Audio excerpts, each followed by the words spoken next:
Sir আমি জহির, ওই গাছটা মেলুনি ভাঙাইতেছিলাম আজকে, এখন ওই স্যারেরা আপনারা জিজ্ঞেস করতেছে।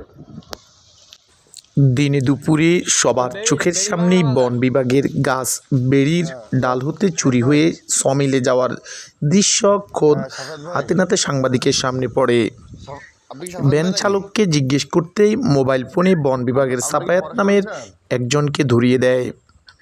সাফায়াত বন বিভাগের কর্মকর্তা বলে নিজেকে পরিচয় দিলেও উপজেলা ও জেলা অফিসে তাকে খুঁজে পাওয়া যায়নি।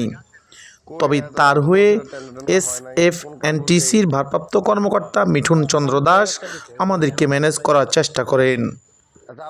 এতে কোনো কাজ না হলে তিনি বিষয়টি কঠোরভাবে তদন্ত করে ব্যবস্থা নেওয়ার আশ্বাস দেন। অসাধু বন কর্মকর্তার যোগ সাজসে জেলা জুড়েই বন বিভাগের গাছ হরিলুট চলছে।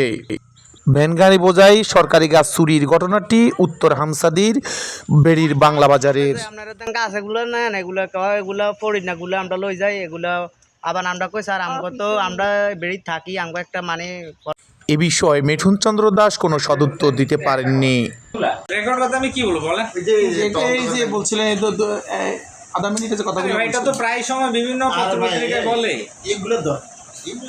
আমি বুঝতেছি এটা তো প্রায় সময় পত্রপত্রিকায় বলে। আচ্ছা ঠিক আছে, দেন রেডি, শুরু। আচ্ছা ঠিক আছে, আপনারা এই অভিযোগ হচ্ছে নিয়ে আসছেন।